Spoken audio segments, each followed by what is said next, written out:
모은 돈의 객관적 수치가 중요한 게 아니라 그 사람이 평소에 받는 월급에 대비해서 얼마를 모았는가, 20대 때 일을 시작해서 내가 얼마나 모았는가가 사실은 그 사람이 평소에 생활을 어떻게 하고 있고를 보여주는 지표예요. 그러니까 이런 부분만 좀 챙기시면은 좋은 배우자를 만나실 수 있고, 그리고 요것만 돼 있는 분들이라고 하면요, 20대 후반이어도 결혼하셔도 된다.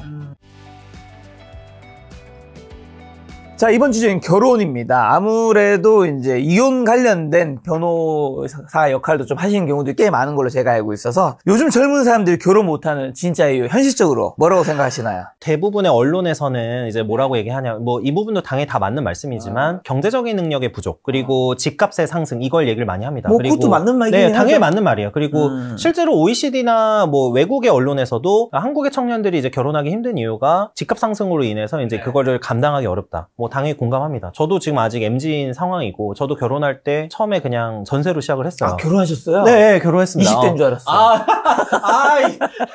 죄송합니다, 여러분. 네. 89년생이라고 하셨습니다. 자기 객관화를 잘 인지하고 있기 때문에.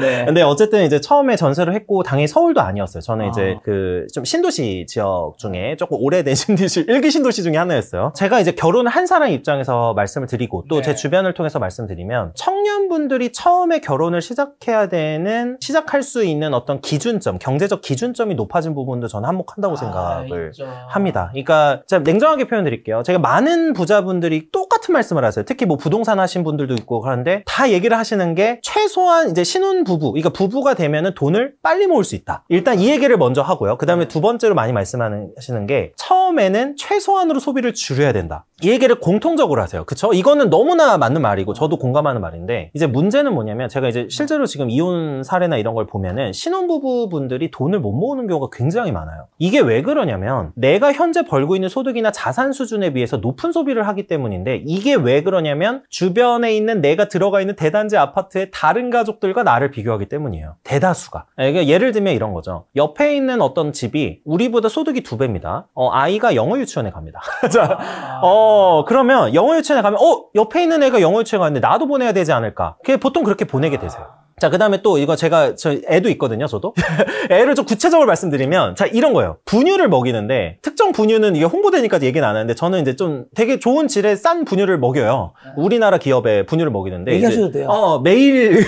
메일유업에 이제 앱솔루트를 먹였는데, 지금은 이제 이유식 뗐지만. 근데 그 주변을 보면은 제가 공통적으로 느끼는 게, 그 대부분 이제 수입산 분유를 많이 먹이세요.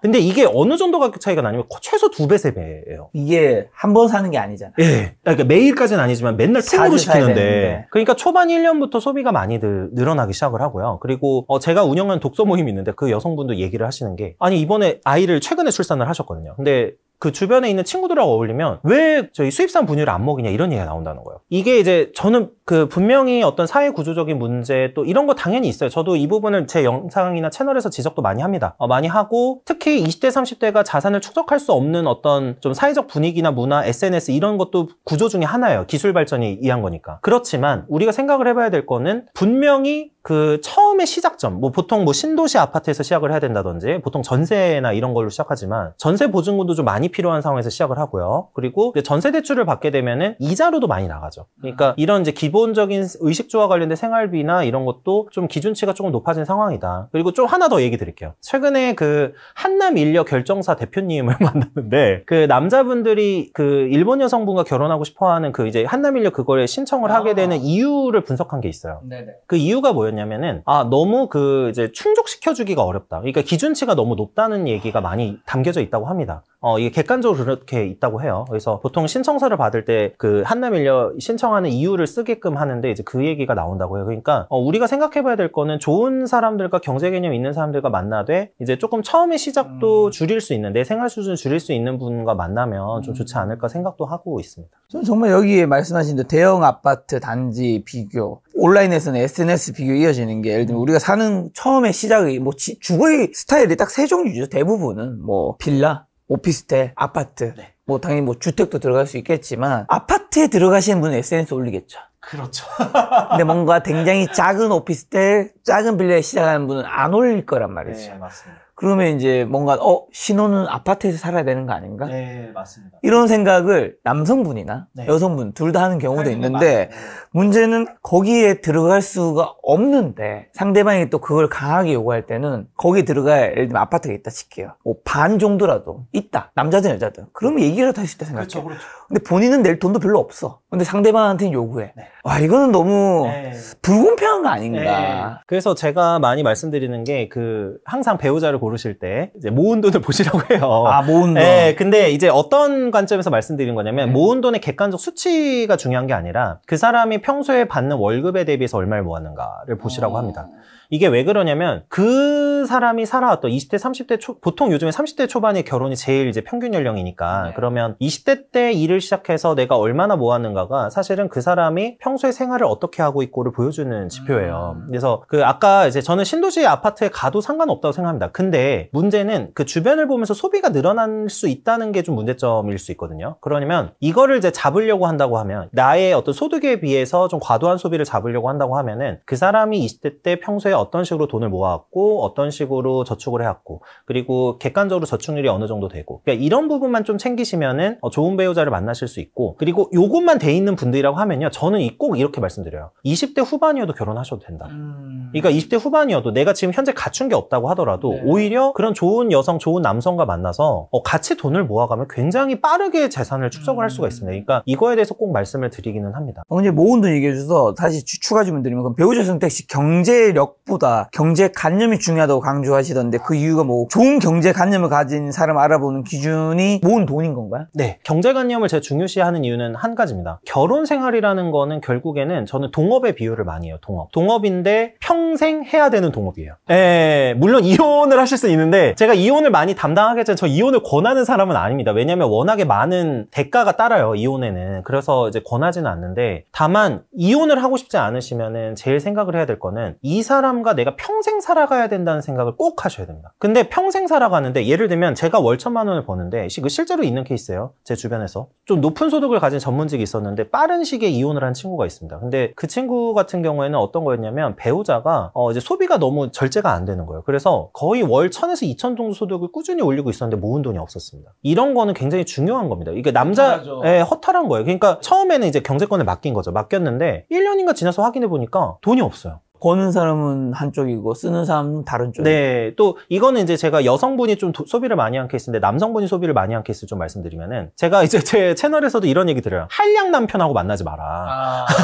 그 소위 말하는 셔터맨, 셔터맨하고 만나지 마라라고 하는 게 이게 이런 겁니다. 내가 돈을 벌어보지 못하고 모아보지 못한 사람은 돈에 대한 경제 개념이 안 쌓여 있는 경우가 많아서 이렇게 되면 그냥 밑 빠진 독이 물 붓기가 돼버려요. 내가 아무리 성실하게 일하고 돈을 모은다고 하더라도 그 옆에 있는 내 파트너가 돈을 다 세버리면 문제가 있는 거예요. 그래서 제가 동업에 비유하면서 어떤 얘기를 드리냐면 동업한 파트너가 있는데 한 명은 주로 뭐 기획이나 영업을 하고 한 명은 뭐 재무 담당이라고 제가 예를 한번 들어볼게요. 근데 재무 담당이 계속 돈을 횡령하고 있는 거예요. 그러니까 이렇게 생각하시면 되게 이해가 빠르시거든요. 내가 옆에 있는 돈을 이렇게 알뜰살뜰 모아서 사업에 재투자를 해야 되잖아요. 사업에 재투자를 하거나 어떤 사업용 자산을 취득을 해야 되는데 그게 아니라 횡령을 하고 있는 거죠. 그러니까 이렇게 받아들이시면은 조금 배우자 선택에 있어서 도움이 되고 그 모은 돈을 보시라는 거는 어떤 거냐면 간혹 이런 분들이 있어요. 뭐 정말로 집이 어렵거나 갑자기 큰 일이 터져서 뭐 집에다가 뭐 돈을 좀 지원한다거나 특히 뭐 병원비 같은 걸 지원하신다거나 부모님이 편찮으셔서 그러니까 이런 경우들은 괜찮습니다. 괜찮은데 그 사람이 실제로 모은 돈과 그리고 어떤 용도로 썼는가 이런 걸 좀 확인을 해봐야 됩니다. 이거를 확인을 안 해보게 되면은 이제 나중에 아무래도 조금 자산이나 이런 거에 좀 많이 타격을 입게 되죠. 그리고 이제 결혼 생활이 이렇게 되면은 좀 순탄하지 않을 가능성이 높습니다. 그리고 배우자로서의 역할을 다하라라는 게 책에서 목차로 봤던 것 같은데 이건 어떤 의미예요? 결혼을 하고 나면 옛날보다 살기가 힘들다. 옛날보다 왜냐면 이제 주변을 신경 써야 되고 이런 게 많아지니까 이제 살기가 힘들다. 그렇죠. 그리고 배우자를 항상 염두에 둬야 되니까 힘들다. 당연히 맞는 말씀인데 여기에는 하나가 전제가 되고 빠져있는 게 있어요. 어떤 거냐면 소위 말하는 캥거루족이 늘어났기 때문입니다. 이게 왜 그러냐면 부모님이 항상 그 집에서 집안일을 도와주시고 항상 집안일을 그냥 맡아서 해준 거죠. 거기다 생필품이나 생활비 같은 거를 지원을 해준 경우가 많아요. 왜냐면 같은 집에 사니까 뭐 치약이나 생필품, 뭐 칫솔, 뭐 여러 가지 비용을 부모님이 부담을 하는 경우가 많죠. 근데 독립을 하게 되면 왜 결혼할 생활이 힘들다고 더 느껴지냐면 그전에는 부모님이 도와주던 거를 이젠 내가 해야 되기 때문이에요.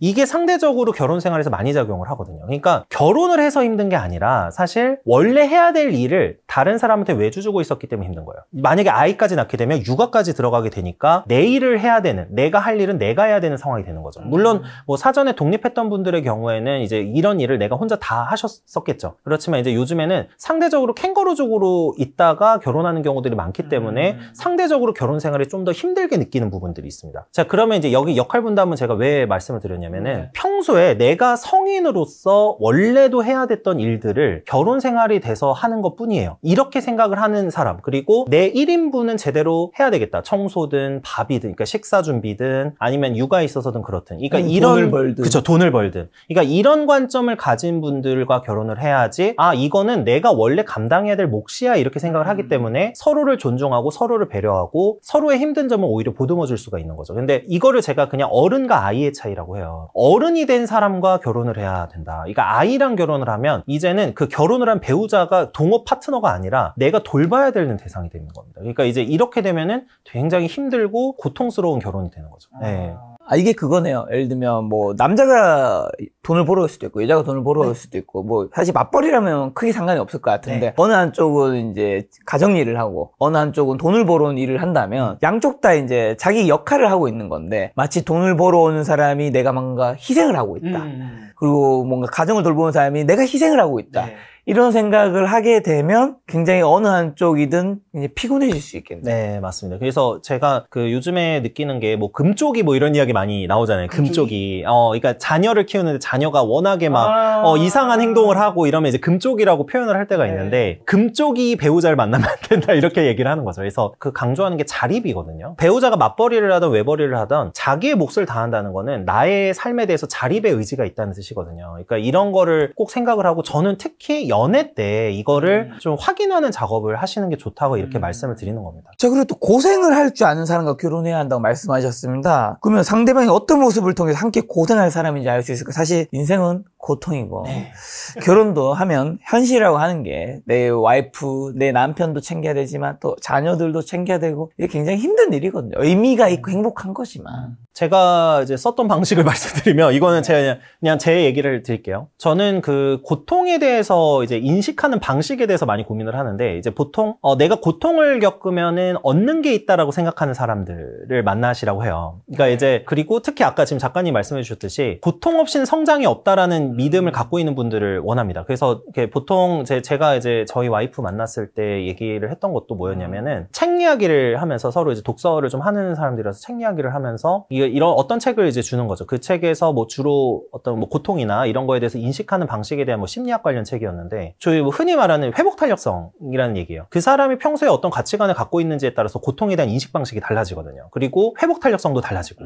그러니까 이거에 대해서 확인을 하는 작업을 하는데 저는 어떤 방식을 썼냐면 그 평소에 보고 있는 책이나 그 사람이 일에 대해서 대하는 태도를 많이 봤어요. 그 일에 대해서 대하는 태도는 뭐였냐면 이거는 좀 직업에 따라서 좀 달라서 좀 개별적이기는 한데 예를 들면 어떤 분이 일을 할 때 어떤 표정을 짓고 있는가.